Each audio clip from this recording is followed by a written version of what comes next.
Oke, mari kita mulai. Kalian pasti tahu Fortnite kan? Game yang bener-bener masif. Tapi di sesi kali ini, kita nggak cuma mau bahas cara mainnya. Kita bakal bedah tuntas sihir teknis di balik layar yang dibikin sama Epic Games.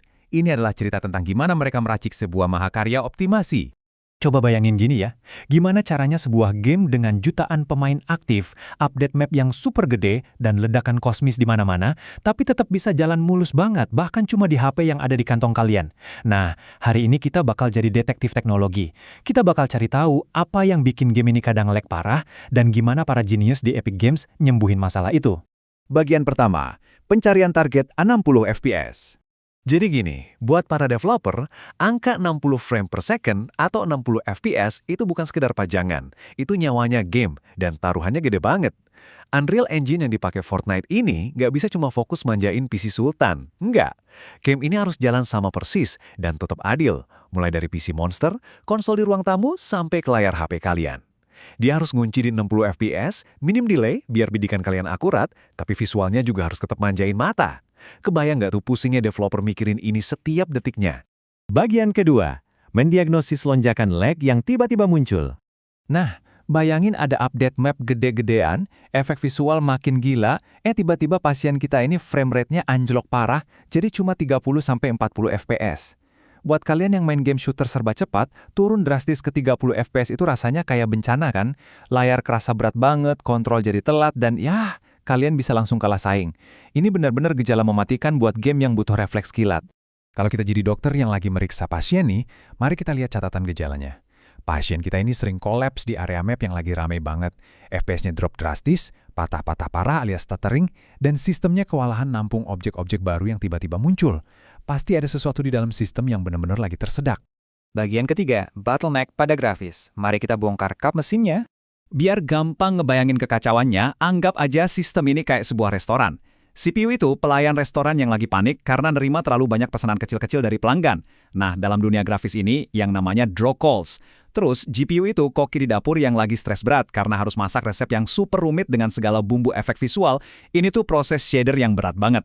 Kalau pelayannya panik dan kokinya kewalahan, restorannya lumpuh kan? Ya persis kayak gitu ketidakseimbangan yang terjadi di sistem kalian.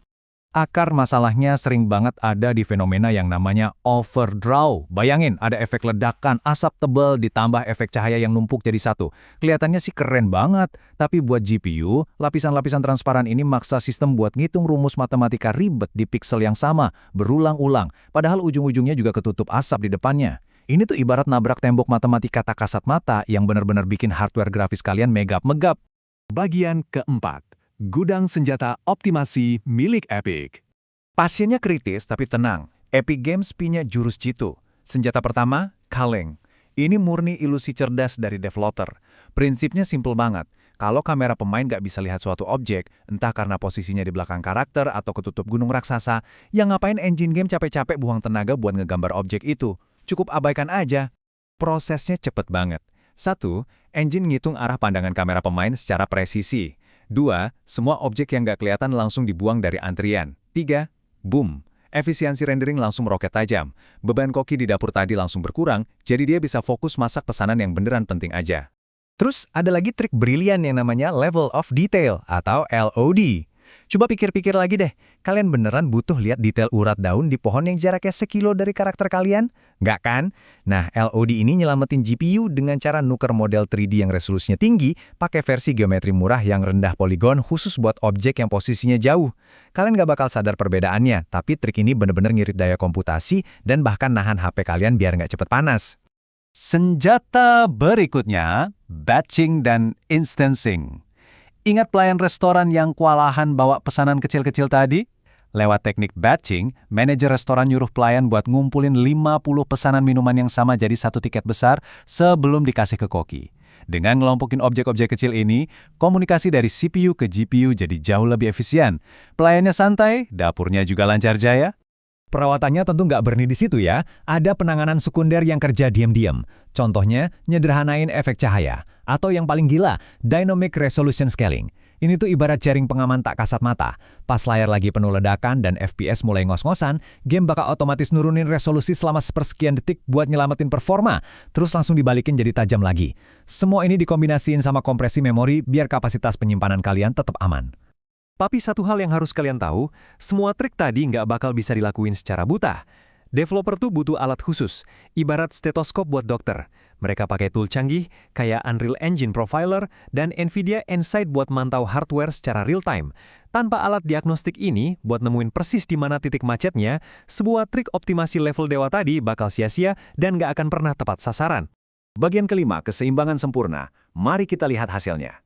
Setelah melewati serangkaian operasi bedah teknis tadi, hasilnya benar-benar memukau. Frame rate yang tadinya anjlok ke 30 fps dan sering patah-patah, sekarang balik stabil, ngunci di 60 fps lebih. Latensinya jadi super responsif, dan yang paling penting, aliran kerjanya balik lancar di semua perangkat. Ini ngebuktiin satu hal krusial, manajemen resource yang pintar bakal selalu menang ngelawan sekedar maksain kekuatan hardware mentah. Ini ngebawa kita ke kesimpulan utama dari bedah materi kita kali ini. Bikin grafis game itu ibarat tarik tambang yang sangat halus antara ngasih visual paling gila dan ngejaga kecepatan sistem. Kalau CPU kalian santai tapi GPU kalian mau meledak, game tetap aja nge-lag. Kedua komponen ini harus seimbang, harus saling dukung, dan harus jalan berbarengan dalam harmoni yang sempurna. Nah, setelah ngebongkar rahasia ilusi developer tadi, mulai dari culling sampai resolusi dinamis, coba deh kalian perhatiin. Pas kalian main game favorit kalian nanti malam, lihat sudut-sudut dunianya. Rahasia grafis tak kasat mata apalagi ya yang diam-diam lagi kerja di belakang layar buat nipu mata kalian dan bikin pengalaman main kalian tetap kerasa mulus? Bikin penasaran banget kan? Terima kasih udah ngikutin obrolan kita hari ini, sampai jumpa di sesi berikutnya.